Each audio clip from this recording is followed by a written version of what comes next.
अब मैं आपको दिखाता हूं दर्शक, अलग अलग दल दावे कर रहा है कि हम चुनावी मैदान में, लेकिन कांग्रेस पार्टी देखिए जरा, कांग्रेस के रोड शो में सिर्फ नेता हाथ हिला रहे हैं। दावा यह किया जा रहा है कि जनता नहीं है, दूसरी पार्टी के कार्यकर्ताओं से नमस्ते और सत श्री अकाल करके चलते बन रहे हैं। ये देखिए जरा आप तस्वीर कांग्रेस के नेता अजय राय की।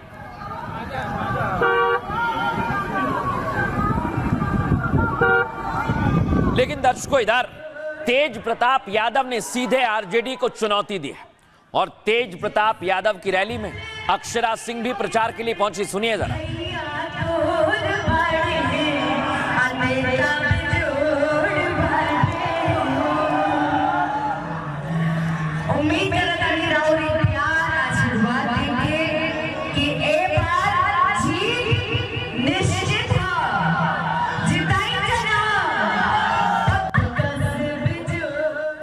अब दर्शकों मैं आपको बताता हूं, ये देखिए आप जरा, इन हेलीकॉप्टर्स को गिने, फुल फ्रेम दिखाइए, कितने नेता पहुंच रहे हैं। सबका हेलीकॉप्टर पटना एयरपोर्ट पर खड़ा हुआ है, देख लीजिए आप। क्या आपके नेता का हेलीकॉप्टर भी इसमें 1 2 3 4 5 आप गिनते जाइए। हेलीकॉप्टर्स की संख्या बहुत ज्यादा है। इसका सीधा मतलब यह कि बिहार में चुनावी पारा हाई हो रहा है।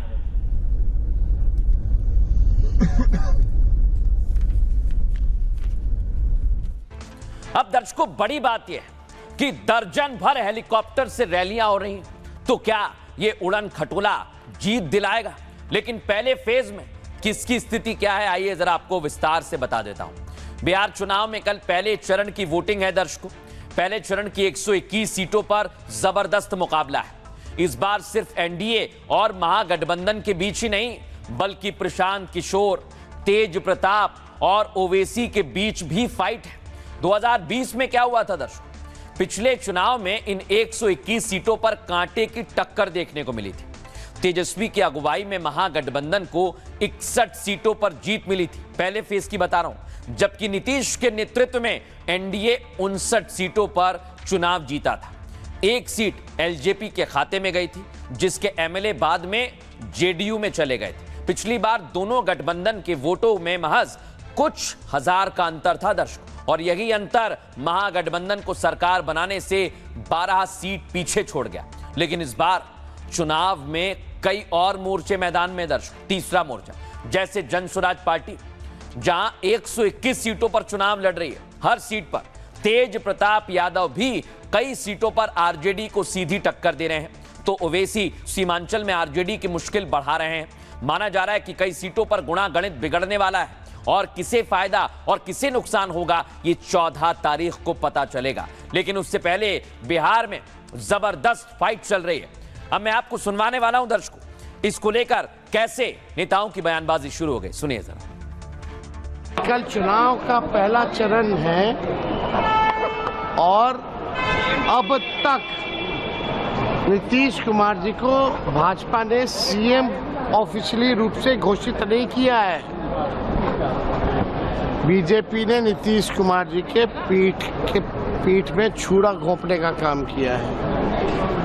आप समझिए, अब तक नीतीश कुमार जी की घोषणा जो है नहीं की गई है, भाजपा ने नहीं किया है। बिहार के लोगों से एक ही अपील करेंगे, जो पिछले 3 साल आपको रास्ता बताया गया है कि आपने जाति पर वोट देकर देख लिया, आपने हिंदू मुसलमान बनकर वोट देकर देख लिया, आपने नाली गली अनाज के लिए वोट देकर देख लिया, मंदिर मस्जिद के लिए वोट देकर देख लिया, मोदी लालू नीतीश प्रशांत किशोर के लिए वोट देकर देख लिया। अब एक बार अपने बच्चों के लिए वोट करो, अपने बच्चों के पढ़ाई रोजगार के लिए वोट करो। इस बात के लिए वोट करो कि 14 तारीख के बाद से किसी के बच्चे को 10-12 हजार रुपए के रोजी रोजगार के लिए अपना घर परिवार छोड़कर बाहर नहीं जाना पड़े।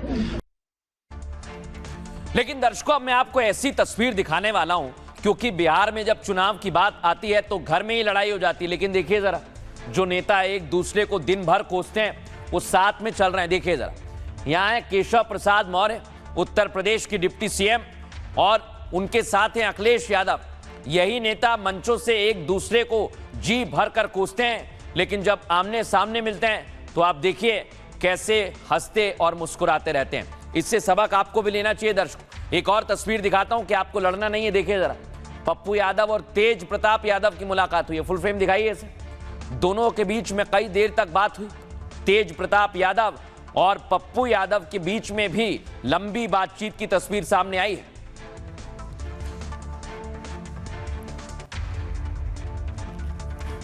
अब दर्शकों, नेता साथ में घूम रहे हैं और जनता फैसला कर चुकी है कि उसे किसे वोट करना है, लेकिन नेता अभी भी एड़ी चोटी का जोर लगा रहे हैं। सुनिए जरा। यह स्पष्ट है कि यहाँ पर एनडीए की 2/3 मेजॉरिटी से सरकार बनने जा रही है। महिलाओं को जो एनडीए का जो समय उन्होंने देखा है, जो बदलाव देखा है और जो सहायता सरकार ने उनको दी है पिछले 20 साल में, उससे वो इतनी ज्यादा खुश और प्रभावित हैं कि आगे भी वो सिर्फ एनडीए ही चाहती हैं। बिहार की जनता जो विकास की धारा बिहार के हर गली, हर सड़क, हर घर तक पहुंचाया है, वो सरकार नीतीश कुमार के नेतृत्व वाली सरकार है, उसको पुनः अपना समर्थन देगी। बहुत अच्छा माहौल है और जनता जो है वो एनडीए के साथ है। बिहार की जनता जो है वो एनडीए सरकार ने जो तरक्की किया है, विकास में जो बाहर आई है, उससे खुश है और फिर से एनडीए सरकार बन रही है। जो मेरा आकलन है, ये बदलाव का चुनाव है और सन 52 के बाद मौलिक मुद्दों पर पहली बार मैं समझता हूँ रोटी, थाली, रोजगार, नौकरी, सामाजिक सुरक्षा, इन विषयों पे बात हो रही है, तो उसका परिलक्षण परिणाम में भी आपको देखने को मिलेगा। अब दर्शकों, खबरों में आगे बढ़ेंगे और आज आपके लिए एक और खबर लेकर आया हूं, क्योंकि आज राहुल गांधी ने हाइड्रोजन बम फोड़ने का दावा किया, लेकिन बीजेपी ने कहा यह हार से पहले की हताशा है। सबसे पहले आपको तस्वीर दिखाता हूं। वोटिंग से एक दिन पहले राहुल गांधी ने वोट चोरी पर प्रेस कॉन्फ्रेंस की और बताया कि ये वोट चोरी की तैयारी है, ये हाइड्रोजन बम है। Excel sheets of fake photographs, all of them. अब मैं दर्शकों आपको बताता हूं, कांग्रेस पार्टी इस पूरी प्रेस कॉन्फ्रेंस को जोर शोर से प्रचारित कर रही है और कह रही है कि अब सरकार की उल्टी गिनती शुरू। सुनिए जरा। मैंने हाइड्रोजन बॉम्ब की बात करी है, वो आ रहा है और फिर आपको बीजेपी की जो सच्चाई है, जो इन्होंने पूरे देश में किया है, उसकी सच्चाई आप सबको पता लग जाए। अब दर्शकों, कांग्रेस पार्टी ने माहौल बनाया, हाइड्रोजन बम बताया है और बताया कमिंग सून। अब सुनिए जरा उसमें क्या क्या है। बीजेपी के लोगों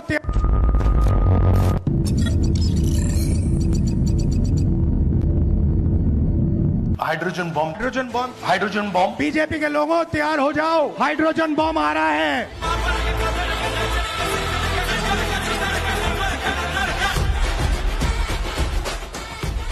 अब फिल्मी अंदाज में कांग्रेस पार्टी ने प्रेजेंटेशन दिया और राहुल गांधी ने बताया कि जो एग्जिट पोल आए थे वो भी फेल साबित हो गए रिजल्ट के आगे, और इसलिए उनका कहना है कि यहां पर वोट चोरी की है, क्योंकि एग्जिट पोल सही थे लेकिन उन्हें चुनाव परिणामों पर विश्वास नहीं है। अब मैं दर्शकों आपको एक और तस्वीर दिखाने वाला हूं। ये तस्वीर आपको देखनी चाहिए। ये जो वोटर लग रहे हैं, आपको दिखाई दे रहे हैं, जो मंच पर राहुल गांधी ने बुलाए हैं, दावा किया गया है कि इनके नाम भी वोटर लिस्ट से काट दिए गए हैं। तो वो 300-350 लगभग हो जाएंगे, क्योंकि 150 न्यू वोटर जोड़ना था जिसे जोड़ा नहीं गया। मेरा नाम भी वोटर लिस्ट से काट दिया। सर, मेरे गांव में लगभग अगर ऐसे देखा जाए तो वोटर लिस्ट से गायब 187 लगभग हुआ है। 187 लोग काटे गए हैं। और अगर न्यू वोटर को ऐड कर दिया जाए सर, तो वो 300-350 लगभग हो जाएंगे, क्योंकि 150 न्यू वोटर जोड़ना था जिसे जोड़ा नहीं गया। मेरा नाम भी वोटर लिस्ट से काट दिया गया है। हम लोग जो बोले आपका नाम कट गया तो उसको जुड़िए, तो बोला आपका नाम। सर, मेरे गांव में लगभग अगर ऐसे देखा जाए तो वोटर लिस्ट से गायब 187 लगभग हुआ है। 187 लोग काटे गए हैं। और अगर न्यू वोटर को ऐड कर दिया जाए सर, तो वो 300-350 लगभग हो जाएंगे, क्योंकि 150 न्यू वोटर जोड़ना था जिसे जोड़ा नहीं गया।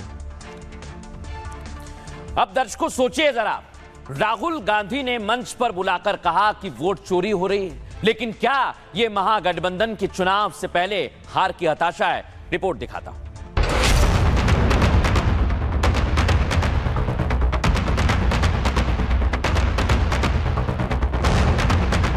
पहले कर्नाटक, उसके बाद Maharashtra. We stated with certainty in our mind that Maharashtra election was stolen. और फिर हरियाणा में वोट चोरी के शिगुफे के बाद अब राहुल ने बिहार में वोट चोरी का मुद्दा उछाल दिया है। यही सिस्टम जो हरियाणा में लागू हुआ, बिहार में लागू होगा। राहुल यही नहीं रुके, उनमें हार की हताशा इस कदर दिखी कि वो देश के जेनजी को उकसाने में पीछे नहीं रहे।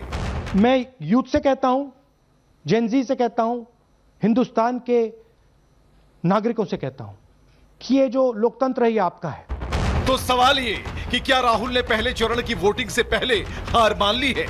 क्या राहुल ने 14 नवंबर की काउंटिंग से पहले बिहार का रिजल्ट सुना दिया है?